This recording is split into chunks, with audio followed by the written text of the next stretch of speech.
So as Phil alluded to, Sidney, Braman, and myself did an analysis of some Medicare claims data. And what I'm going to do is walk you through kind of the background so you understand how the whole situation of claims data analysis works and what we found. And I concentrated mostly on respiratory failure that occurred after hospitalization. So these are my conflicts, none of which should involve what we discussed today. So these are our learning objectives. We're going to review the utilization of administrative healthcare data to investigate real-world clinical problems. And I think that this is something that most of us as healthcare providers really don't do on a, on a daily or regular basis. So I think we need to kind of understand what the limitations and the benefits are of using these claims, these very large claims data sources. We're going to discuss the analysis of our CMS claims data of respiratory failure that developed after hospitalization. So when we talk about healthcare administrative data, what are we talking about? I mean, in the short discussion, it is billing data. So when an individual is admitted to a hospital, the hospital needs to provide codes, and those codes are what are called now ICD-10. The data that we used was still ICD-9. So these are codes of diagnoses, and then there are also codes of procedures that generally healthcare providers, generally physicians, will be using for billing as well. What we need to understand, though, is that there's very strong pros. What are those? Well, that this is real-world data. This is not a randomized controlled trial where patients are selected. This is the real world. This is your hospital, my hospital. This is how things are happening. These are large groups of patients. When I show you the data from the Medicare subset, we look at a 5% group of patients with Medicare and then extrapolate to the entire Medicare population.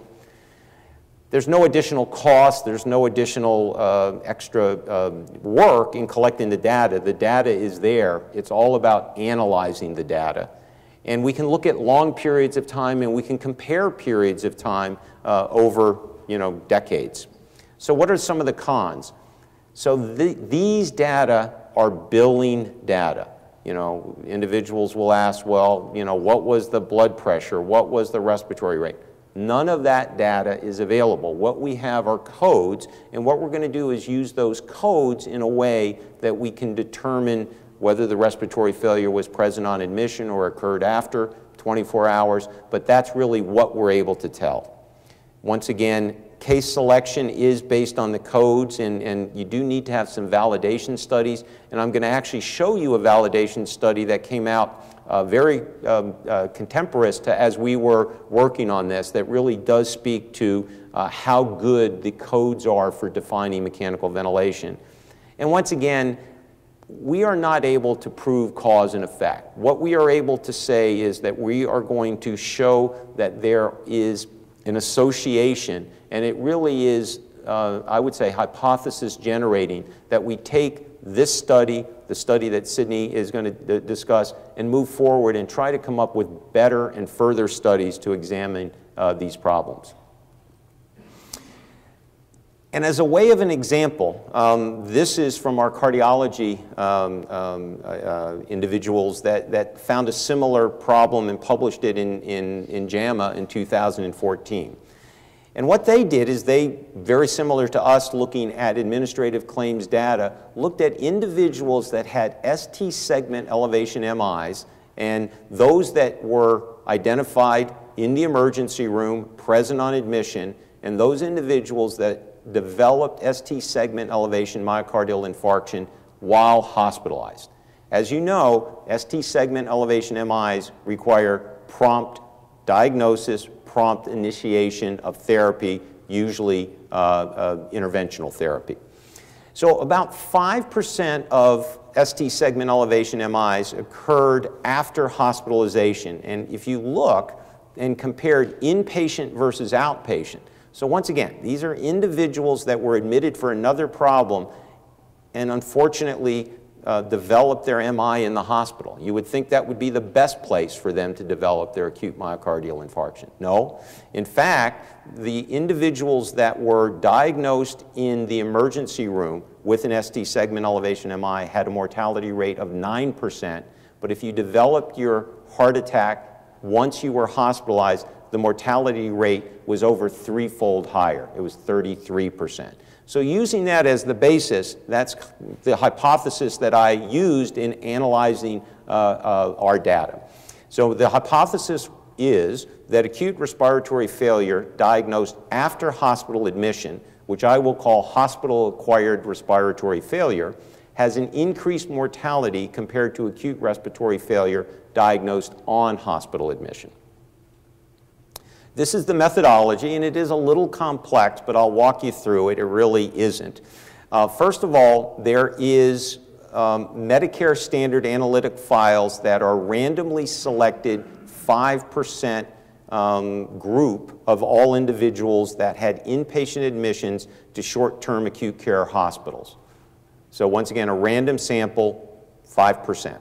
We looked at 3 years worth of data from 2012 to 2014.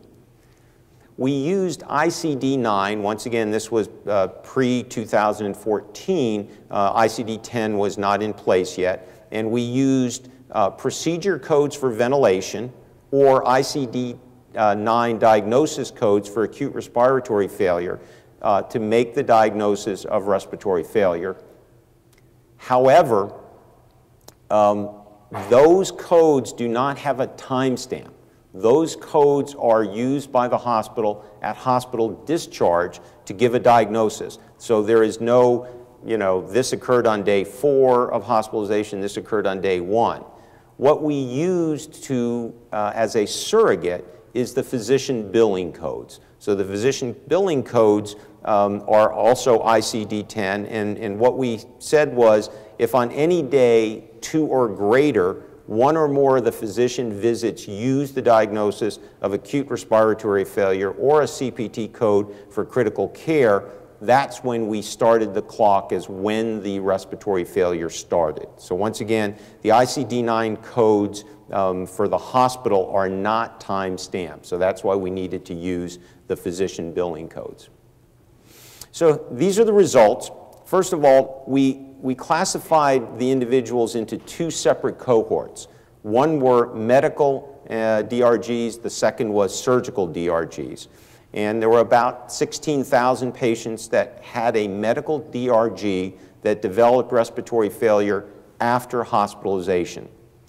There were about 18,000 patients with a medical DRG that had respiratory failure present on admission. So first off, what we're seeing is that there's almost as many individuals who develop respiratory failure after hospital admission as are diagnosed present on admission. And one of the first things we looked at just to make sure there was no difference between the 2 groups was the DNR status, and in fact the DNR status was almost identical between the 2 populations. If we look at mortality, we see a similar finding as what our cardiologist colleagues found in ST segment elevation myocardial infarction. Individuals that acquired their respiratory failure in the hospital had a 32.7% mortality. Those individuals who had the diagnosis made on admission had a 27.8% in-hospital mortality. Similar findings were present for 30-day post-hospitalization mortality. And once again, what we have to realize looking at these data is that respiratory failure is a very mortal diagnosis. I mean, if you add those up, for hospital acquired, we're approaching a 50% in-hospital as well as 30-day post-hospital mortality rate. This is a dive into the ICD-9 diagnosis codes and looked at, was there a statistical relationship between those individuals that had hospital-acquired or respiratory failure present on admission. And on the left-hand column, what we find is, in particular, congestive heart failure, sepsis, and diabetes were associated with hospital-acquired respiratory failure. What we were surprised about is there was much less pre-existent chronic obstructive pulmonary disease. These were patients that I think respiratory failure was not suspected as much as we might have suspected it in diseases like COPD. On the right-hand column are those diseases that had a statistical difference for respiratory failure present on admission, and those were atrial fibrillation, acute kidney failure, pneumonia, and urinary tract infection. Once again, hypothesis generating. I don't think there's much that I can claim based on the ICD-9 diagnosis codes. So right as we were working on this, the University of Pennsylvania published a paper in our Blue Journal in 2016 that looked at the validation of similar coding strategy as we used for defining mechanical ventilation. And what they looked at were very similar codes for invasive mechanical ventilation or ICD-9 diagnosis code for acute respiratory failure, and found that they were very specific. So specific means if a person wasn't ventilated, how often will the definition be negative? So a true positive. That was about 90%. On the other hand, the sensitivity was about 63% with the use of these administrative claims code. But an important finding, and I think this affects what Sidney will be discussing, there was a major difference between coding for medical and surgical DRGs. And I'm not sure if that's a indictment of our surgical colleagues, but this was a true validation study. So they went into the medical record and found out, were these patients truly invasively ventilated? And what they found on the medical side, the use of codes, the ICD-9 procedure code for invasive mechanical ventilation or a diagnosis code for acute respiratory failure, had a sensitivity of 76% and a specificity of 87%. But if you look at the surgical side, the specificity goes up. It's actually 97%, but a lot of the patients that got ventilated were not coded. So on the surgical side, less than half of the patients were captured with the use of just administrative claims code. So, I mean, I think that that's the best validation study that's out there, and I think we have to use that when we look at our data in regards to medical versus surgical. So I think the conclusions that we can reach from at least this Medicare claims data is that we can use these data to uncover trends to generate hypotheses for further clinical research. If we look at 3 years of Medicare claims data, I think what we can say is, number one, almost as many patients developed respiratory failure after 24 hours in the hospital, which I will call hospital-acquired respiratory failure, than had respiratory failure present on admission. If you annualize the numbers, remember we looked at a 5% sample and it was over 3 years. If you annualize the numbers, it's over 100,000 patients that are Medicare beneficiaries develop hospital-acquired respiratory failure each year. Patients with hospital-acquired respiratory failure had a higher mortality than patients with respiratory failure present on admission. It was about a 5% difference. And what we found was congestive heart failure, hypertension, sepsis, and diabetes were more prevalent in patients developing hospital-acquired respiratory failure versus respiratory failure present on admission. As Jim said, what I will do next is expand on some of the comments that he has made about this database, the Medicare database. And I was particularly interested in looking deeper into this question of the surgical patient versus the medical patient. I have no disclosures relating to this particular subject matter. I would say that the study participants who were very helpful in our endeavors are listed here. And as you see, this was a endeavor of many individuals from a number of institutions. Respiratory failure, as you've heard during a hospitalization, is associated with an extremely high mortality. Phil mentioned maybe upwards of 40% of people dying in the hospital, and as you saw some of our statistics. So it is indeed a challenging event when one develops respiratory failure in the hospital with rather poor outcomes. we assume that these events that are occurring in the hospital are preceded by this period of time, the respiratory compromise, where acute decompensation may not be anticipated and certainly may not be carefully monitored. Using the CMS administrative claims data, we investigated respiratory failure that, as Jim said, occurred greater than 24 hours after hospital admission, and then compared those with a surgical versus medical stay based on their DRGs. The differences then were compared by various statistical methods. Let me jump right into the results. Number one, we found that medical utilization, as perhaps we would have anticipated, is extremely high in the year prior to hospitalization with acute respiratory failure. Let me show you both surgical and medical cases. Number one, just some demographics. The ages, as you see, were very, very similar. Remember, this is a Medicare database. When we looked, we were actually surprised to see that looking at the age group 65 to 75, 75, 85, 85 beyond, and those some Medicare recipients are obviously are less than 65 years of age, that the distribution was fairly consistent and common in each of these categories. So we really had a fairly broad span of age group. Gender was fairly a constant, as you see there, not really much of a difference. But what we did notice is that in the year prior to this hospitalization for acute respiratory failure, number one, hospitalization rate was extremely high. So these were people certainly known to the system.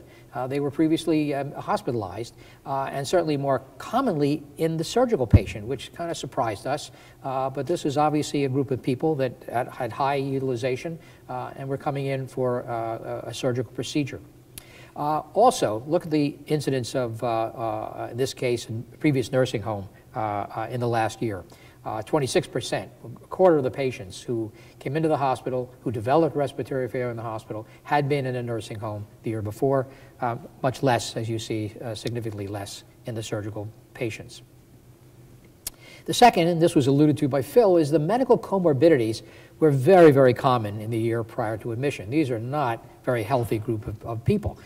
So we really do have, and indeed a challenge as we think about preventative measures. Here are the most common ICD-9 diagnostic codes found in the Medicare Part A and Part B records in the year prior to hospitalization. First, number one, obviously, acute respiratory failure, the 518.81. But when we look here, we see that only 47% of the surgical patients, this is what Jim had been talking about, and 66% of the medical patients actually had a coding for acute respiratory failure. I think that this probably, as we think back on a number of patients who we've seen over the years, is not a surprise. What happens is that when I went down to our coding department a year or two ago and said to the coders, see, exactly how do you do this? How do you make this decision? And they scan a chart for buzzwords. And if the words acute respiratory failure don't appear in the chart, very often that code does not happen. So I think we really have a challenge in trying to get better data when we're looking at some of the codes like respiratory failure. As you see, not surprising, heart failure, hypertension, atrial fibrillation, and of course acute kidney failure. These are all high comorbidities in the patients who we were seeing being studied. As I see, ICD-9 codes not often used during the admission. And here is what Jim was alluding to, 47% of the surgical and 66% of the medical patients had acute respiratory failure here in the hospital. Heart failure, hypertension, atrial fib, these are all that were mentioned to you before. And once again, look at that acute kidney failure occurring in the hospital, worsening kidney failure in about a third of the patients. On the bottom line, you see that there. 32% in surgical, 36% in the medical patient. So this is a group of patients with several important comorbidities who then had this acute respiratory failure event. What about the pulmonary group? We would imagine that many of the pulmonary diagnoses would be common in this cohort of patient. And actually, you'll see here on the right, yes, pneumonia, chronic airway obstruction, aspiration, obviously all were significant comorbidities. The one that was actually quite low, we thought, was exacerbation of COPD. And when you think about it, most of the patients with COPD really would have that diagnosis probably coming into the emergency department as an acute event and would not develop an exacerbation in the hospital. So I think this sort of made more sense to us. One of the things that, just as a side comment that we found, which I thought was kind of interesting, is when we looked at the use of non-invasive positive pressure ventilation in the hospitalized patient, look at the percentages: surgery and medicine. Now remember, this was several years ago. My guess is that with the use of non-invasive positive pressure ventilation in acute respiratory distress situations, it just keeps climbing and climbing. But you can see here that the surgeons sort of didn't catch on to this as quickly as the internal medicine groups did during hospitalizations. The next, also mentioned before, was this mortality issue, which is, we felt, very distressing when we looked at these results. Studies from the 1990s and the early 2000s clearly showed mortality was high in this group of patients, maybe a third of the patients, up to 40% of patients who would be dying in the hospital. So we were anticipating similar statistics, hoping that we would see improved statistics, but indeed that's not the case. As you can see here, both medical and surgical cases, mortality was high, higher in the medical patients, as one might expect because of the multiple comorbidities of the medical patients. But as you can see here, 25% surgical, 32% in medical. One of the things that I really don't think any of us were anticipating, and Jim alluded to this before, was what happens in those 30 days post-hospitalization. Look at the rates of mortality after hospital discharge. Medical patients, 15%, surgical patients, 9.8, almost 10% of patients. Patients leaving the hospital, apparently stable enough to leave the hospital, and then dying within the next 30 days. Very high rate.